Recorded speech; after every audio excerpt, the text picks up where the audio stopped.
Hello, and welcome to the Empress podcast. I am your host, Jessica, known in the online space as Jess the Empress.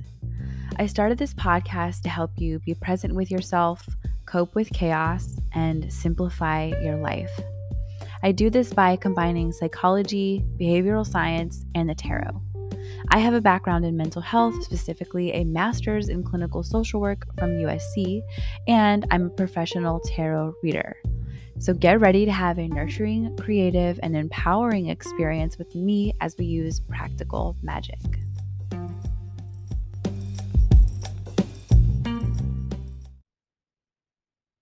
Hello, and welcome. All right, so I'm getting cozy.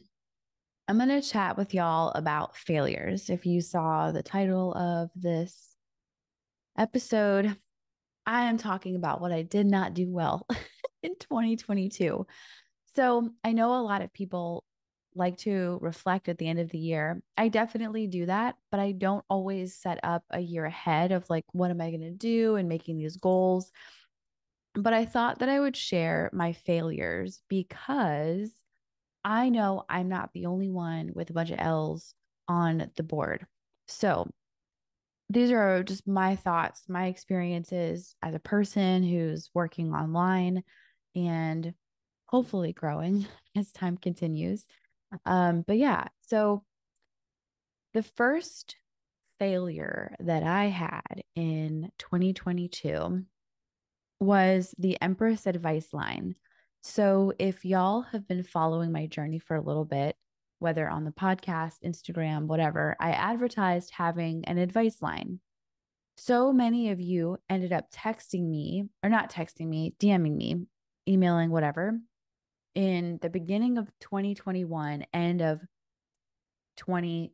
the beginning of 2022, the end of 2021, saying that you wanted a way to connect with me that was less expensive than doing a one-on-one session, but that you could get tarot readings from me. So I was like, great, let me start this advice line.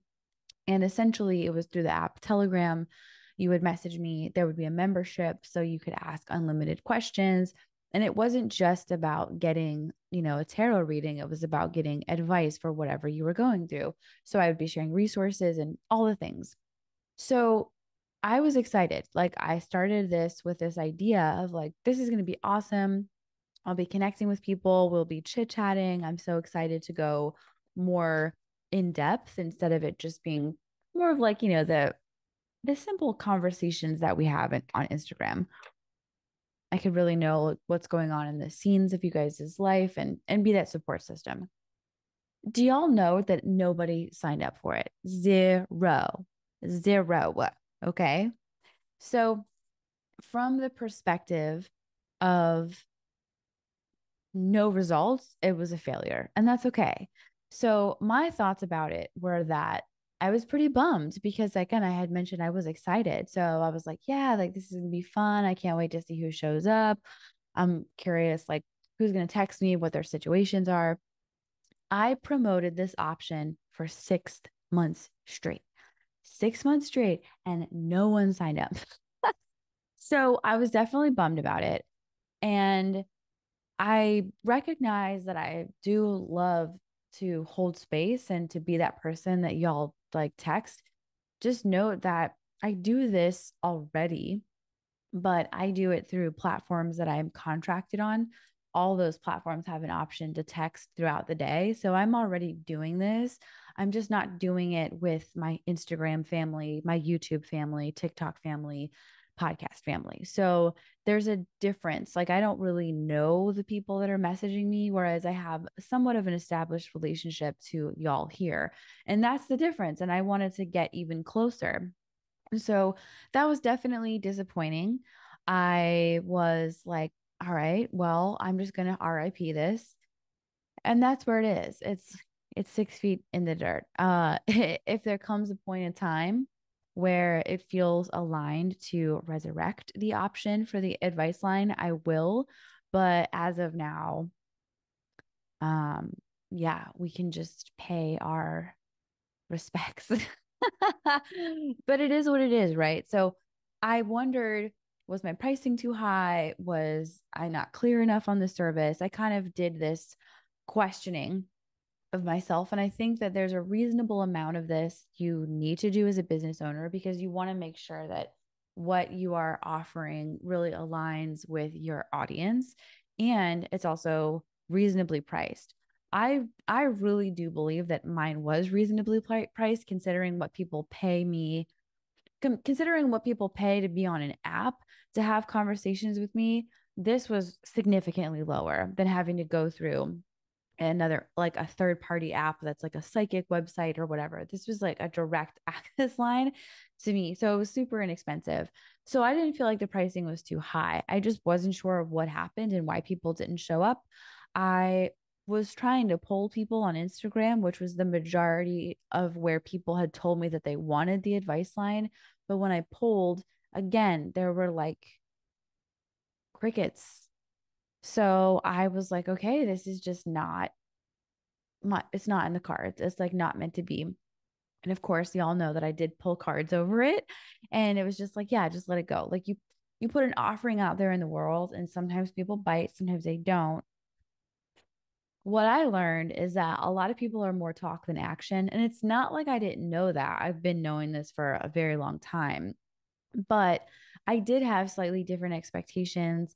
I was a little bit more hopeful that people would return on what they had said they wanted, and that's okay.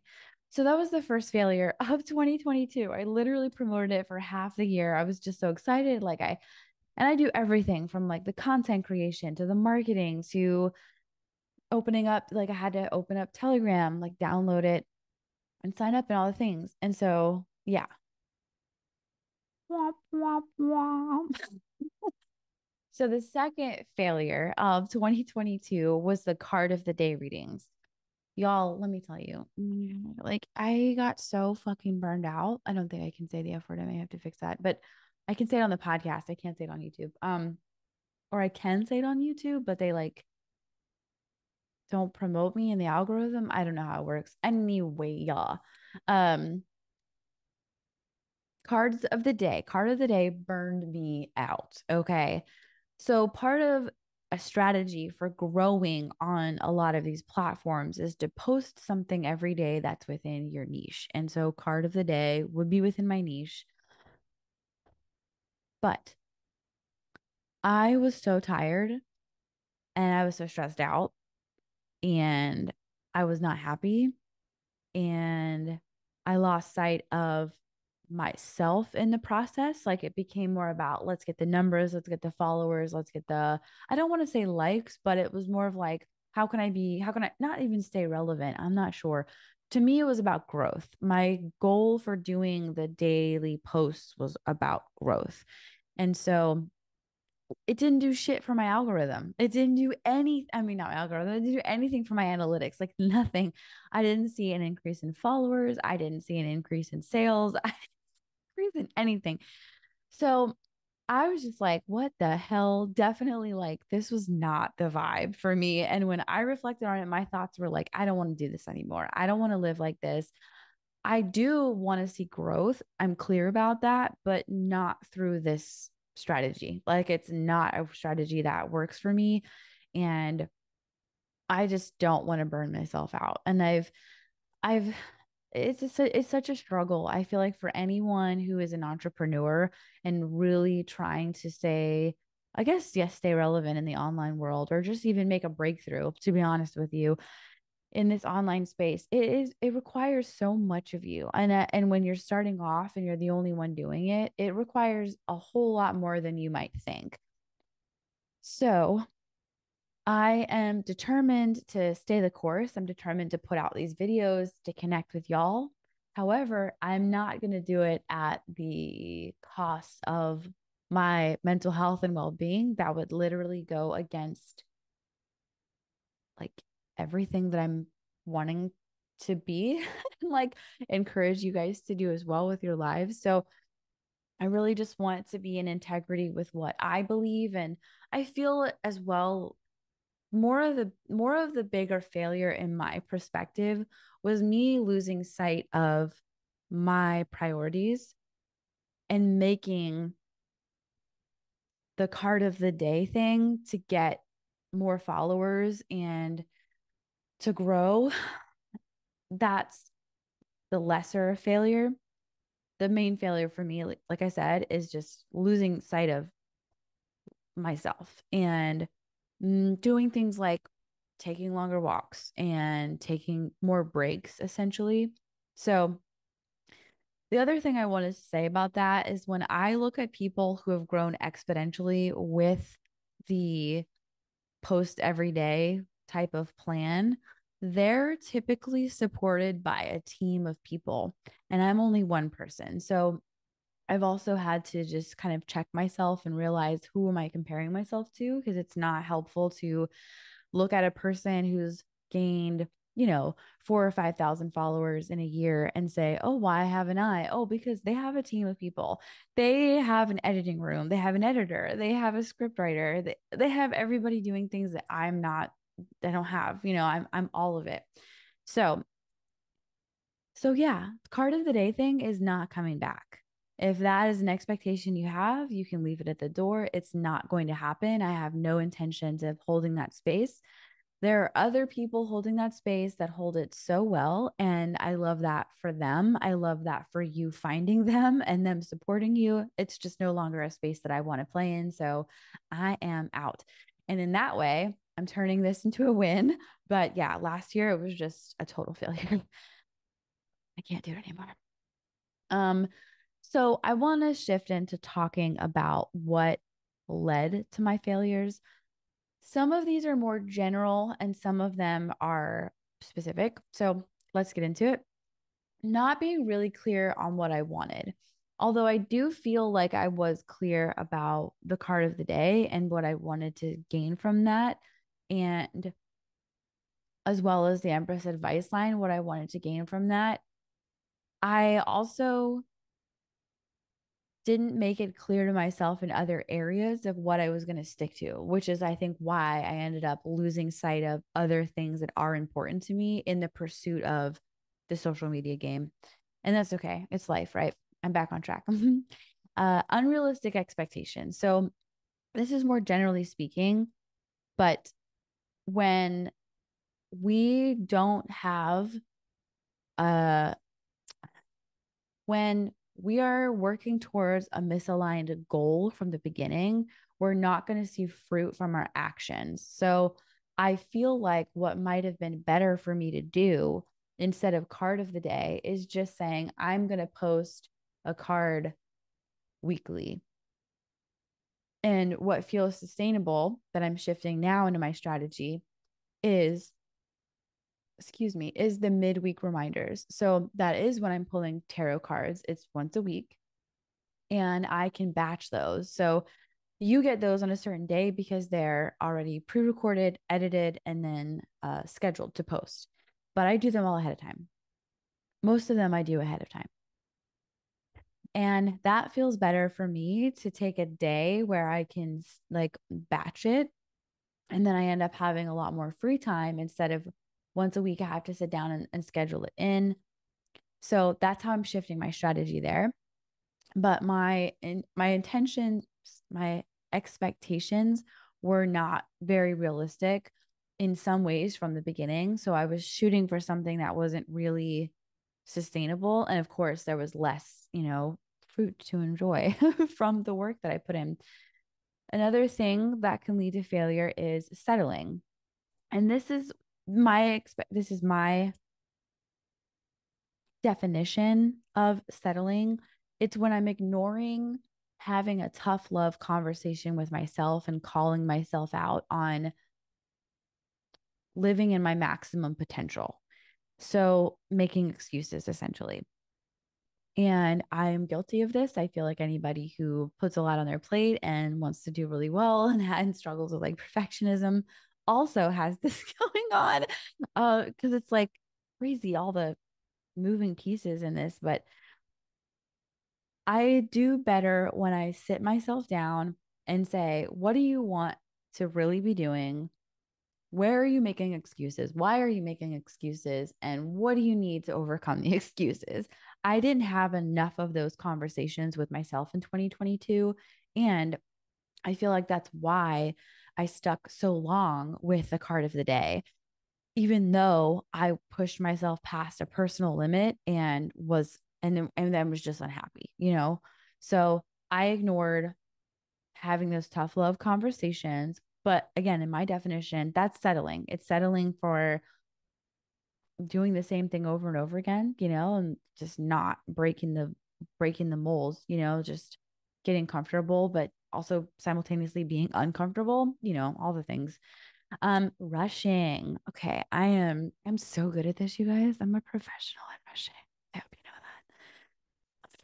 that. It is a life lesson of realizing I have way more time than I perceive in the beginning. And again, the duality, right? Of like, I have a lot of time, but life is infinitely like short. Oh no, it's such a mind F. Like, anyway, rushing, feeling like I need to do it all, feeling like I have to get everything out at one time. But this goes into my other section here that can lead to failure, which is not being organized or structured, having too narrow of a view. When I'm organized and structured, I literally don't feel the need to rush. I feel like, okay, I notice a pressure of wanting to perform, of wanting to be creative, of wanting to step into that space and get my hands dirty kind of thing with like the doing and the creating and the busyness of it all. But that's different than this rushing of like, I have to get it out there. And one of them feels stressful in a way that is destabilizing and debilitating. And the other one feels stressful in a way that's like, ooh, this is a lot on my plate. And like, this is going to get good. This is pushing me into a creative space. You know what I mean? They're like different.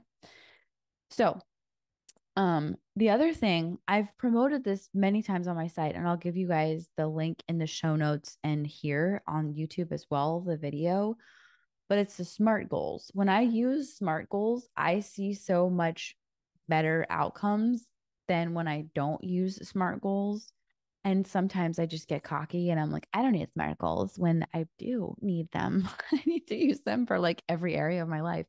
But anyway, I love the SMART goals. I feel like they are just so helpful.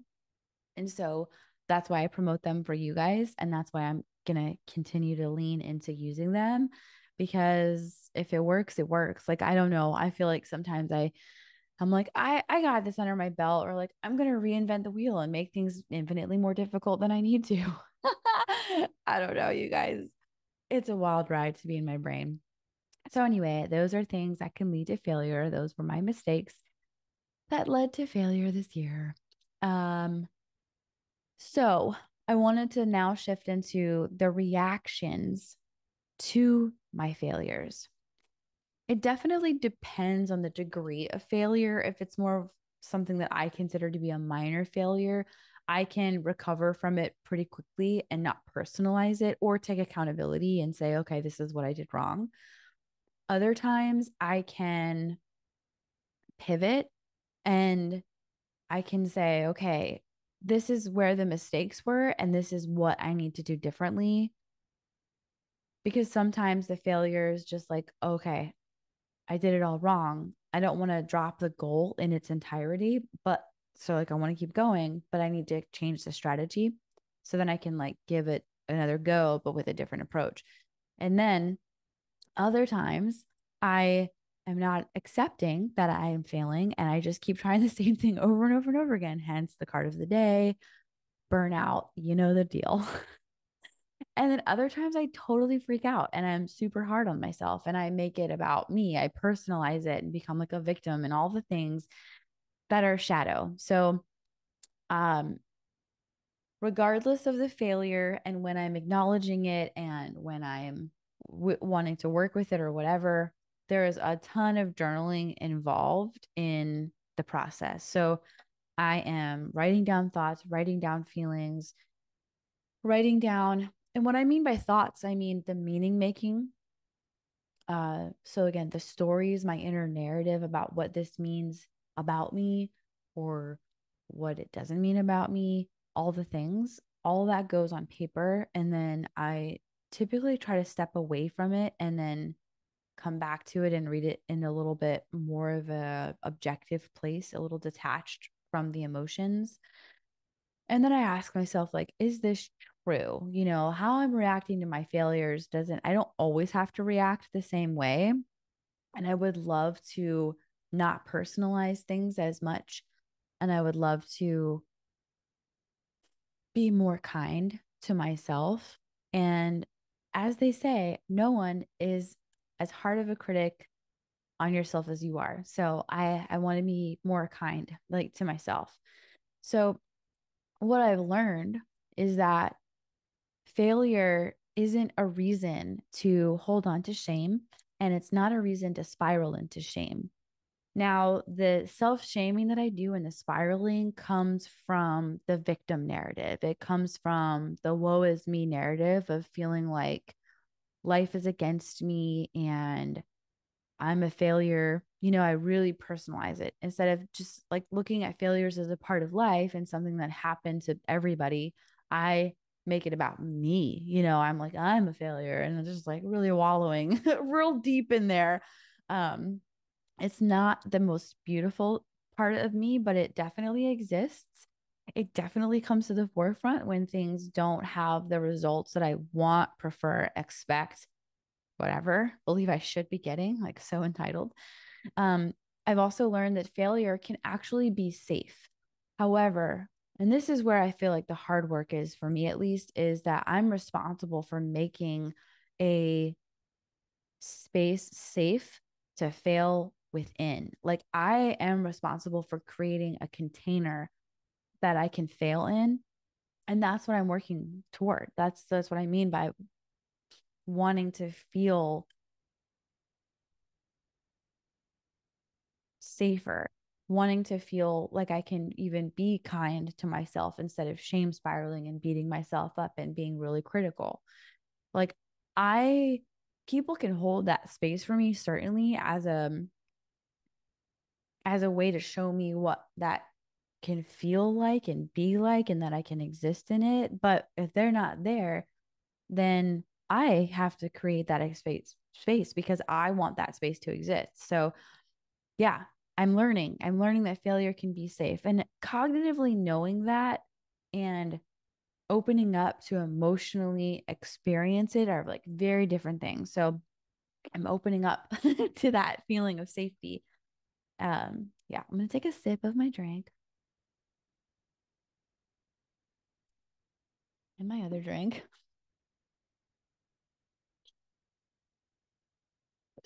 Along similar lines is learning like I deserve respect even when I fail. When I respect myself, I'm not paying attention to the inner story of you're a failure and this failure means something about you. When I respect myself, I'm like, oh man, that did not go the way that I wanted, the way I anticipated. That sucks. I have feelings around this. My feelings are valid, they're happening within me. So let me actually lean into them. What do I feel about this experience? And what, if anything, am I learning about myself? I don't always like, I don't always step into like that there's a lesson to be learned in the sense of like, this didn't turn out the way you planned. What did you gain from like not having anybody show up for the Empress advice line, for example? Minor things come up, I guess, but I wouldn't say that there was like a life lesson learned kind of thing.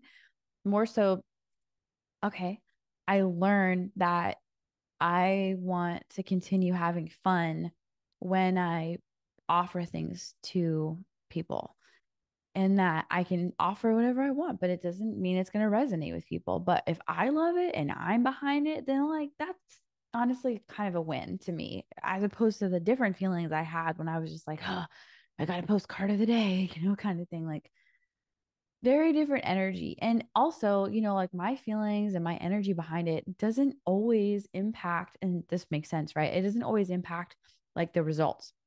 I know. Hard for some of y'all to believe, but because you might be believing in like the whole manifesting thing of like, if you love it, the people will come. Like, no, that's not true. Like, I can be so in alignment with an idea and with a offering or whatever, and it just doesn't resonate with anyone. And that is fine. Like, I learned to make peace with that. Bottom line. So I deserve to respect myself. Failure pushes me into new creative places. That's another thing. The creative space is something that is within me all the time. Sometimes it's a little bit more dormant than others, or right, there's like seasons of creativity and times of rest and renewal before another creative bout. But creativity always lies within me. And failure asks me to create something different, to go about things in a different way, to create a new identity with myself, not so wrapped up in results. So, more so, just like you're a creative person. And if you weren't creative, then you wouldn't have failure on the table because you'd be playing it so safe that that wouldn't even be an option. um, And then I'm learning how to really normalize failure in my life a little bit more. I in growing up, it was really scary for me to fail, not so much at things like sports or learning how to paint or something like that, but more like in, let's see, I'm actually processing this as I'm here, but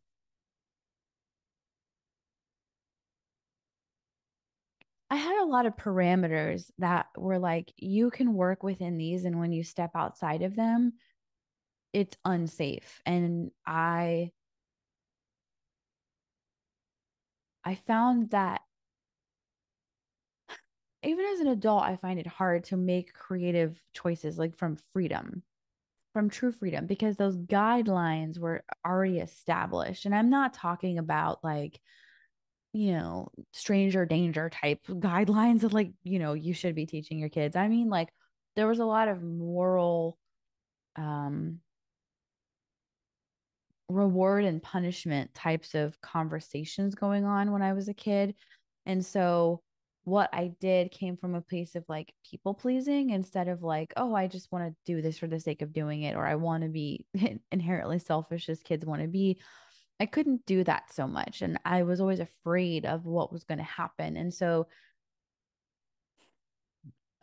things became more like from a people pleasing place instead of a internal like I just want to do it type place. So what I'm saying is as an adult now, I'm learning that if I do things and I fail, I can do it and it's not that big of a deal. There's no moral agenda tied to it and it doesn't mean anything about me. It's just like do it because you want to do it, and if it fails, fuck it. It was a science experiment kind of thing.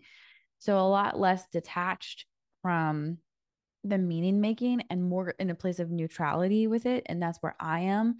And that's what I feel like the normalizing is. It's just sort of neutral. It's like, yeah, you're gonna fail. It's fine.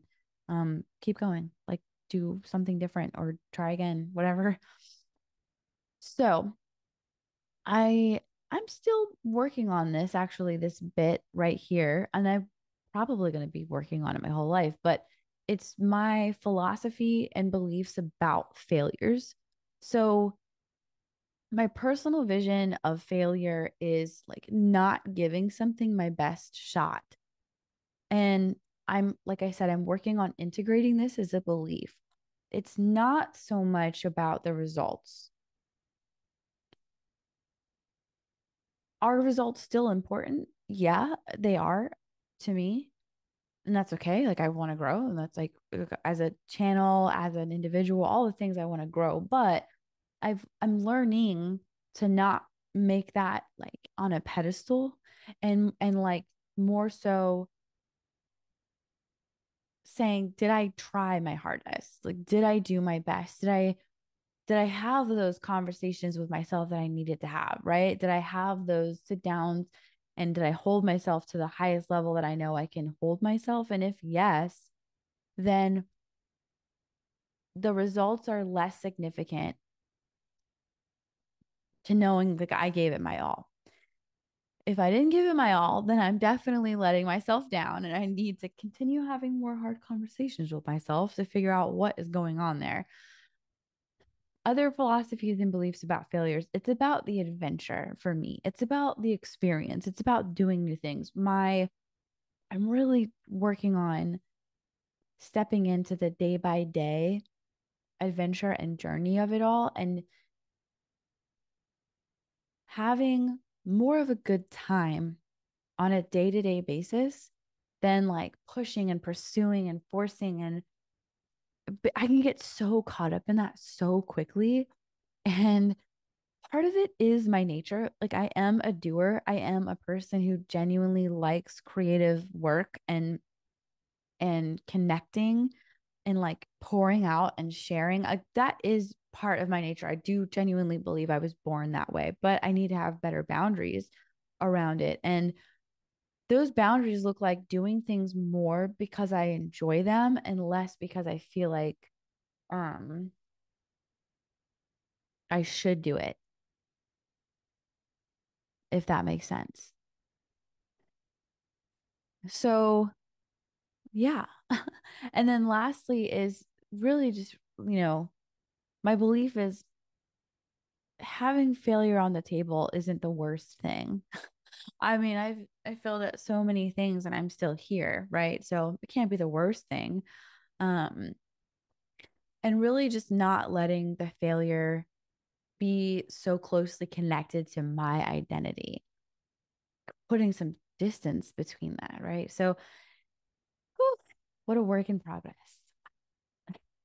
But yeah, I could continue going around being like sad about it and whatever, but like what didn't work out, I could continue holding on to it. But it's a new year and I have new things that I want to journey with. As you guys know, I have new offerings.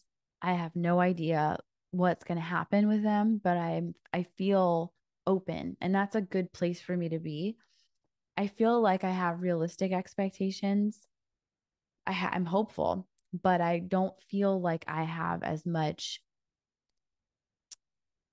I even have my hands and fists for those of you off camera because it's like grasping and pulling, I feel like are the words I want to use to describe. I have less of that tightness around it and more of like, okay, yeah, like my offerings are out there. I know from experience that some of them are going to resonate, some of them aren't going to resonate. And that is what it is.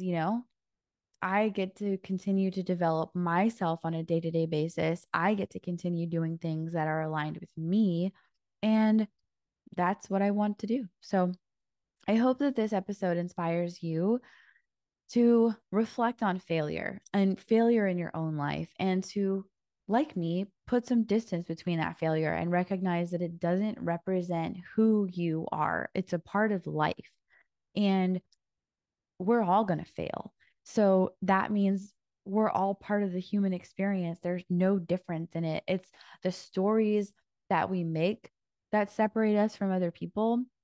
It's the caretaking we do when we're failing or recognize failure that separate us from other people and that put us in a different set of, I guess, I don't want to say league, but it just separates us from other people in a way that I feel like is more kind and more compassionate and that allows us to get up and to try again and have our heads held high and our shoulders back and just continue to walk forward with more confidence. And I believe that that's what a lot of people want is confidence in the face of repeated failure. So I'm here to tell you it's possible. Just got to get your head on straight and have those loving conversations with yourself. And of course, like I didn't do anything I did this year alone or not this year. This year just started last year. I didn't do it alone. I had people that believed in me. I had people that supported me. I had people that were cheering me on. And as much of a cheerleader as I am for myself, That's one of my strong areas. I also do have people that love me deeply and want to see the best in me. And I feel like, let me be that for you here right now to say, like, you've got this and give yourself that reframe. Don't make failure a personal thing. Really don't. Look at what you have going on objectively. Ask yourself, are you holding on to things that you're pushing, forcing, feeling like you need to have happen because of whatever going on there?